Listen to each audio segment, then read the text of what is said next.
Yes. Exactly. Okay, with that, we'll begin the February 20th, 2024 regular council meeting. I would call this meeting to order, and I would call on Councillor Eagle for our reconciliation meeting. Okay. In the spirit of reconciliation, we acknowledge our meeting place.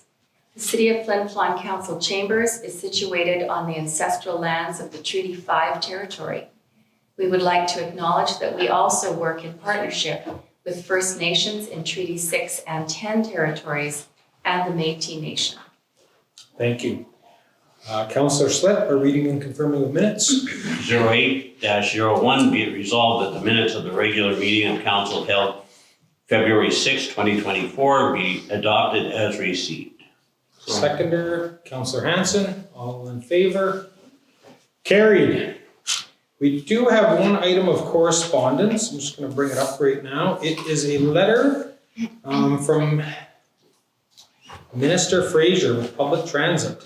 So the letter is addressed to our Director of Works, Mr. Campbell. So just the letter, the summary of it basically says that the minister is pleased to inform us that the purchase of a wheelchair accessible bus and installation of supporting infrastructure to improve the fixed route public transit service for Flin Flon, Manitoba has been approved, given after the Rural Transit Solutions Fund and the Permanent Public Transit Program.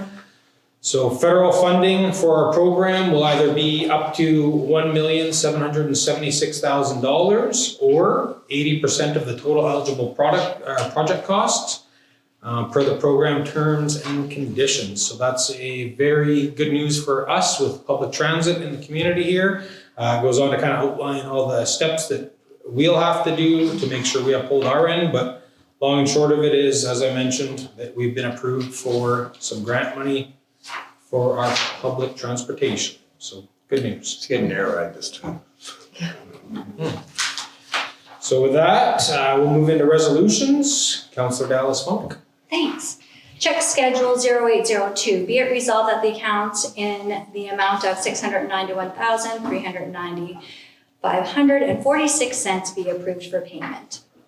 Seconder, Councillor Eagle. All in favor? Carried. Second, tax sale Manitoba 08-04. Whereas Section 365(2) of the Municipal Act provides that council may in any year designate the immediately preceding year or any earlier year as a year for which properties, the taxes in respect of which are in arrears for that year, must be offered for sale by auction to recover the tax arrears and costs. Be it resolved that the designated year for which properties in arrears be offered for sale be auctioned be 2024, which means all properties with outstanding taxes from the year 2022 or prior. And be it further resolved that in accordance with S 363(1) of the Municipal Act, costs shall be actual costs incurred by the municipality for each parcel listed for the tax sale, plus any administration fee of $50 per roll as set forth in Manitoba Regulation 50-97. Seconder, Councillor Richardson, all in favor? Carried. Councillor Richardson.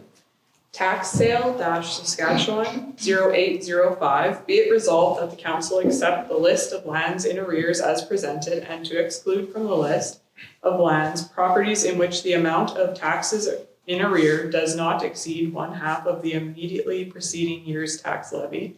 And be it resolved that the tax service be authorized to handle the tax enforcement proceedings on behalf of the City of Flin Flon. Seconder, Councillor Slip, all in favor? Carried. Councillor Eagle. Yes, thank you. This is Resolution 08-06, Animal Control Agreement. Be it resolved that the agreement between the City of Flin Flon and Taya Rogers for animal control services be ratified and approved for signature by the proper officers of the City of Flin Flon. Seconder, Councillor Hanson, all in favor? Carried. I have fees, fines, and charges amend Schedule A, B, C, D, G, H, and I. This is the second reading. Be it resolved that bylaw number 2024-01 being a bylaw of the city of Flin Flon to amend the city of Flin Flon fees, fines, and charges bylaw number 2023-03 be read a second time and passed on second reading. Seconder, Councillor Richardson, all in favor? Carried. Sorry, Councillor Eli. No problem. Um, Thank you. Be it resolved that council grant Mayor Fontaine leave of absence for the March 5th, 2024 council meeting. Seconder, Councillor Eagle. All in favor? Carried. Councillor Slip. I have a couple here. Fire Chief Report, January 2024, 08-08. Be it resolved that the Fire Chief's report, for the month of January 2024 be received and filed. Seconder, Councillor Dallas Funk. All in favor? Carried. And also the Animal Control Report, January 2024, 08-09. Be it resolved that the Animal Control Report for the month of January 2024 be received and filed. Seconder, Councillor Hanson. All in favor? Carried. Can I get a motion for adjournment? Okay, Councillor Eagle. And I guess with that, we'll go to questions from the press. Go ahead, Rob. This wheelchair accessible bus, when do you expect to have that in operation? Whoever's looked away. Yes, it's my understanding currently that it takes 18 months to receive the bus once we order it. So we're looking at maybe 2 years? Hopefully a year and a half. Okay. Hopefully we can get it before the 18 months, but that's kind of the time frame in terms of supply. Right. Okay. And the only other question I have is just about this tax stuff. Can you put it in layman's terms that I can understand it? I'm trying to figure out what you guys were talking about. Basically, if you don't pay your taxes on your house. Yeah. After 2 years, It's taxing. we get it. Right. We auction it. Okay, so that's basically all that is? That's Yeah. all that is. Okay, So basically- 2022 and back. So not including 2023 taxes. So Right. any arrears from 2022 and back, so 2021, 2020, that is what that is. So then the city has the right, if you haven't paid, to put your house up then for tax sale. Okay. And you have a number of months to be able to make arrangements for payment so tax sale actually won't happen until November. Yeah. These are yearly annual resolutions that we make so that we can start the tax sale process. Okay. And lots of times people will resolve Yeah. before it comes to that, unless it's, too far gone a house and people just abandon them. Right. Okay. So we don't have a firm list of lands in arrears that are going to show up, it won't for several months. Actually, I think you could probably get that list right now from the Manitoba side. Saskatchewan side has a requirement that we list it when we're doing this resolution. But Heather has that list at this point, and I think it may actually have been put in the paper a few weeks back, but that's available if you want. All right. It takes a lot longer to get a house out of Saskatchewan than Manitoba, Yeah, I just know we from past did have a land in arrears list, but I thought it might have been from the town of Creighton. I'll have to double check it. But, you got anything else? No, I'm good. All right. That's for me. In that case, to riff on the purchase of the wheelchair accessible bus and installation of supporting infrastructure, I'm not gonna read the whole damn thing, it's long, but when it says installation of supporting infrastructure, what are we talking about here? sidewalk ramps. Sidewalks and Shelters. Yeah. Shelters, so considering that we're talking about an accessible bus, are we talking like curb cuts, or are we talking like what sort of? Yeah, whatever it takes. whatever it takes. So essentially, the original grant was written to connect all the bus stops by sidewalks. Okay. Where we can, so. And I only say that because in some places it's virtually impossible to put something in terms of the sidewalk, but and it's to make sure that the infrastructure is there. Right, so this isn't, I'll round it up just so we have a round number, 1.8 million. Isn't just going towards the purchase of the bus, it's going towards any sort of construction and infrastructure you need to go with. Okay. And it'll be probably about a $2.1 million project, because our share will be about $400,000. The split is 80-20, Okay. which is also exciting because we rarely see that split. Most of the time it's 50/50 or 60/40 for Manitoba Water Services Board. Yeah. But in this case, our share is only 20%. Is this a federal, provincial, municipal one, or is it federal, municipal? Federal. Okay, so I didn't see any Manitoba letterhead on here, just want to be sure on that. And in terms of what this would mean for Flin Flon's public transit, like, what change is this going to mean for the system as it stands? Like, how big of a change is this going to be in y'all's words? Do you want to take this Well, one? I mean, we've never had all our bus stops hooked up via sidewalk. And, you know, I think that there's probably more people in a wheelchair that would use this service. It's just not available right now. They have to use the handyvan. And I don't know what percentage of the handyvan use goes to, you know, younger people in wheelchairs, but, you know, fortunately, it's only a $10 ride for them. They have to use that service, so. There'll be more bus shelters as well. So it'll be a much more rider-friendly service. Flin Flon is one of the only 5 municipalities in Manitoba that has a Busing service. public transport system, which is great. But it's great we got the government to come through with this, because it's gonna help us continue that. Do we still get transport money from Saskatchewan?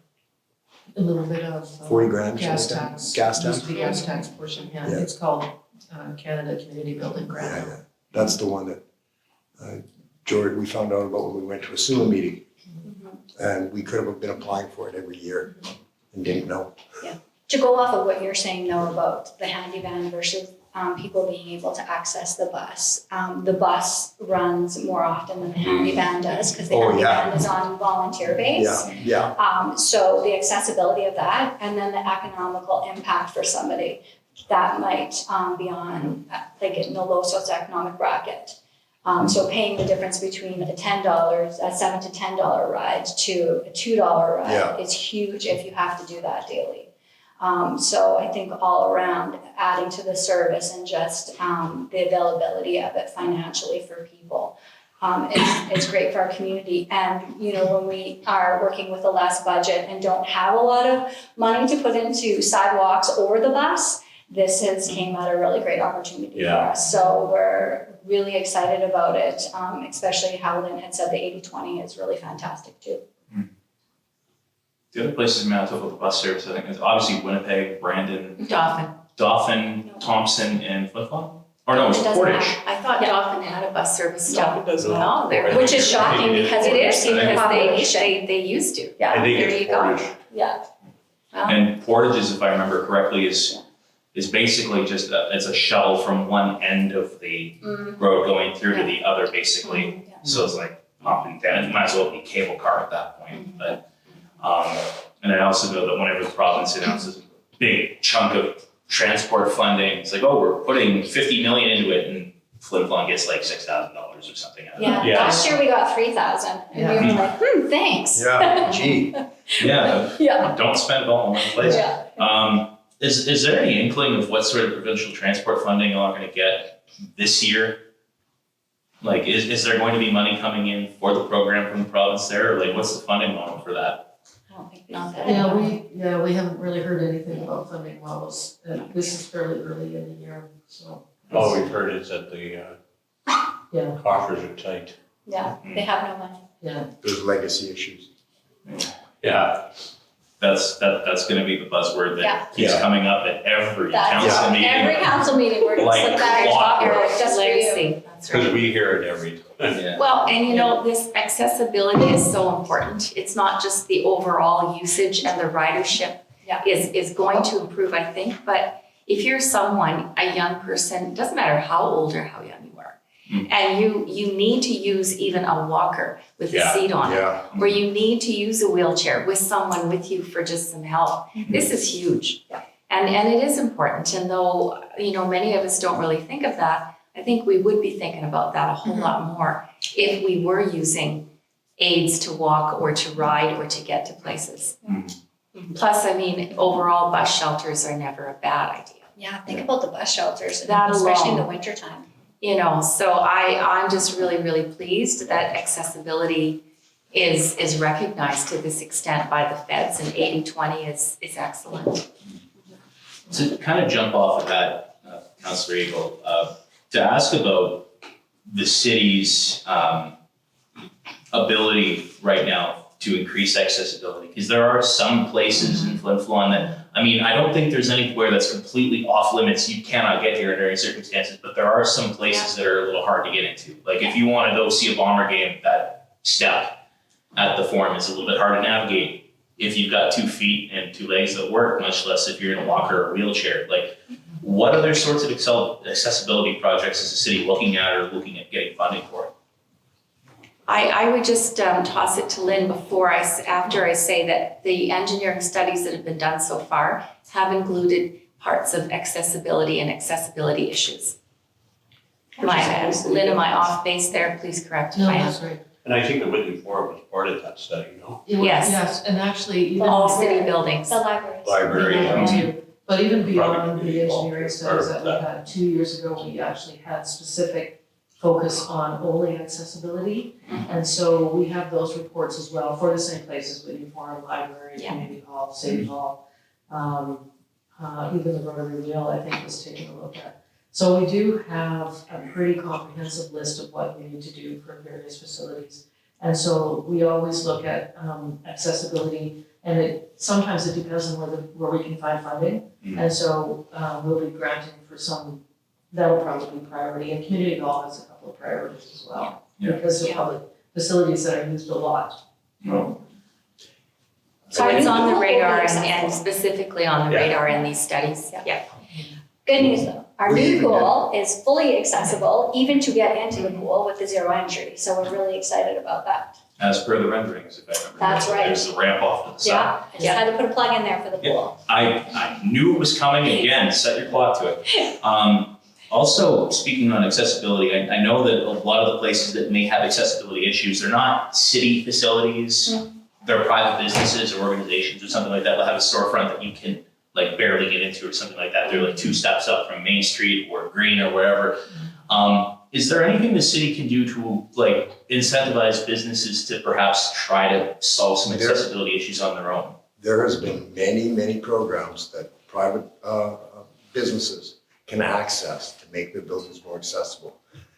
I'm gonna say 20 years ago, when the accessibility move really got started.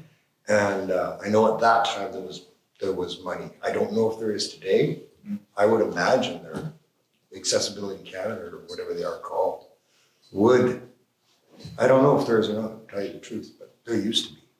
There's money, I don't know about proprietorships or private businesses. I know that there's money for apartment buildings or multi-dwelling, that if you to revamp it and renovate for it to be accessible. Yeah. And nonprofits. Yeah, but as far as business goes, I've not seen anything like that, in a very long time. Yeah, because, well, the library was done through. Yeah. All right, well, that was a good 10-minute tangent. All right, what else we got? Wanted to ask about how a couple meetings ago, obviously, we talked about the deal between the city and Dinosaur Valley Studios, which I love saying. It just sounds so funny as the name of the group. I know that they were supposed to come up and do some shooting for video. I don't know if that's already come and gone, but I know that it was going to come up after that meeting. What's the status of that? Are they still going? And if not, what did they do while they were here, you know? Yeah, they were here, they brought up a film crew, they did some filming. I know specifically, the only piece that I really heard about, a little bit about, was around the bombers. So I know there was a lot more than they did than that, that just happened to be the piece I heard about. But, so I believe they've done all their filming at this point. They've gotten a clip from the 1957 Memorial Cup. That's going to be part of the production. And so they're in that stage where they're now putting things together and, editing, yes, absolutely. And so I'm thinking probably mid-March-ish that we'll hear back from them that they've got a rough draft for us to take a look at. As somebody who's done a documentary before, editing is the part that'll make you lose the will to live, and fast. another thing too, kind of on that, and you mentioned that clip from 57, and I don't know if that was through city archives or if that was from a different source, but was part of the deal allowing Dinosaur Valley Studios access to any sort of archival material that the city has? Yeah, actually, the other really interesting thing that has happened since then is that HUD Bay reached out to them and they provided them with some archival stuff from HUD Bay's archives as well. Yeah, it's gonna be pretty cool. Had they being cooperative with media folk? Yeah. They threw away all the dirty little history a long time ago, so. I'm sorry, guys, I think I might need a second. Good Lord. Okay, also wanted to touch base on the staff house. I know there was obviously the escape room fundraiser for the Aqua Center was held there. And it sounds like there might possibly be further use of it in that direction or similar directions in the future. What do we have cooking with the staff house? Yeah, I think Kate was pretty impressed with what happened with the escape room. It was a successful fundraiser, so she's gonna be doing more of that. The other thing is the downstairs area, which is very open and has some tables and chairs and things, is currently being used for training. Well, that meeting room is fully intact. Yeah. Like, I was kind of surprised when I wandered down there. I honestly thought I was wandering into some sort of saw trap when I first went down, because all the lights were off and I'd never been down there before, but. I heard it's haunted, so you should be careful when you go down. I mean, look, if a ghost popped out in front of me in there at that point, I'd just been like, oh, okay. Yeah, I was expecting them to show up. Get your recorder out then. We'll see if the ghosts can be heard on tape. Also wanted to see from the city perspective if there's been any sort of movement on the Flin Flon Hotel project. I've tried getting a hold of the developer. He's been kind of cagey about it, and not really great at answering emails or calls. It happens. Has there been any movement on that from a city perspective recently? I'm gonna take this. No. I shouldn't say it like that. Just in the same capacity as the pool, right? The winter is really difficult for anybody to get crews going, so nobody really wants to do any work during the winter months. They're not gonna be able to heat that space to do anything. So absolutely, regular check-in with us. I believe that they're going to come up with some of their architects and show us their drawings. And then hopefully in the spring, just as the pool, it will start kicking off. And same with the RCMP. I think the next 2 years are gonna be pretty busy once everybody kind of starts getting going. You mentioned that do they have a local contractor? Has a local contractor been hired? I know that they have reached out to local contractors. Because that was the couldn't last, tell you. the last update we had this meeting. Yeah, I couldn't tell you. They haven't said that to Okay, us. so it hasn't been confirmed then? No, and I, like, typically with a project, a builder wouldn't come to the city and say, we're hiring this person, we're hiring this person, we're doing this. Yeah, it's none of our business. They, you know, hey, we're gonna buy this property from you, and then we give you an X amount of time to have the project complete. So we're fortunate enough that the builders are being pretty transparent and having conversations with us to keep us as updated as possible. So we're kind of looking at that like that, but it's, they're not ghosting us like Eric. I mean, the one time I did talk to him, I remember mentioning, or somebody mentioned at a meeting that somebody involved with the project had a really bad bout of COVID and things got pushed off a couple weeks before they recovered. And then I got on the phone with him and said, I know things got kind of delayed because you got sick. And he goes, I have no idea what you're talking about. Turns out it wasn't him, it was another guy involved with it. It's like, there's the Wyndham Ramada people, and then there's the builder, and then there's their project manager essentially. But the pool's in the same situation. We were meeting with them on a definite regular basis, and now it's down to once a month because what are we gonna talk about? How much snow we have? So that's pretty much where we are. Do they kind of have a timeline when they want to have this built by? The pool or the hotel? The hotel. 2 years. Okay. We gave them a deadline of 2 years, start to finish, There's so, always conditions when we sell property. Right. So within that time, I'm assuming you can property ask comes for an back to extension us. if something happens, Yeah. if someone unforeseen circumstances. Well, if you've Yeah. thrown $1 million at a project and say we need an extension, we're probably gonna get it. absolutely. Right. It's kind of the same thing as the last council meeting when we asked for the extension for the grant for the pool. contingency, because Yeah. building in the north is longer and costlier. So 35%. there's always a plan, but the idea to have that timeline in there is to get them going, is to say, our expectation is to have something here. I know with Manitoba Health, when they budget a project in the city, the budget is so much. When they budget the exact same project in the north, it's 35% higher. I'm surprised it's only that, quite frankly. Yeah, no, it is, it's about 35%. In healthcare, maybe it's different elsewhere. That's fair. I'd if I had to speculate, I would have eyeballed 50, honestly, with transport issues, but, and Councilor Dallas-Font rather appropriately mentioned the pool grant extension. Has anybody heard anything about this being approved or not approved, or where do we stand? Oh, the extension? Yeah. Yeah, I don't have official word that it's been approved, but it will be. Okay, good to know. Also wanted to know if there's been any sort of movement on the matters before provincial boards, the zoning bylaw and the water rider, I believe. Oh, the zoning bylaw, we're still waiting to hear. Okay. I think we have a couple more weeks left. Yeah. And the public utilities, the water, Mhm. there will be a notice in the paper. Mhm. The 28th of February will be the first notice in the paper. And so Thomas and Jane are actually working together in the next few days to kind of put that together. So I suspect you'll have more questions when that comes up. I suspect you're probably right, but that can wait for another couple weeks. And also wanted to know, because it's getting around that time of the year, I wanted to see if discussions and everything had started on this year's city budget. Joy and I are talking about that every day. I would hope, but where are we standing with it right now? Like, what level of completion are we talking about? Do we have a date for the release of it yet, or? No, we don't have a date. We have a deadline though that's imposed upon us by the municipal board in the province of Manitoba, so we'll make sure we meet that. End of April, is that what it was? Mid-May. Mid-May, okay. Yeah, May 15th, I think, is when it has to be filed. Okay. And so Joy and I have been talking to department heads, and Joy particularly bringing their numbers together, putting them into that document, and then we'll be taking them to council for their review as well. Okay. That's it for me for questions. I bet y'all are relieved. Anything else from the press? That's it. Okay, we'll Okay. officially call this meeting to order.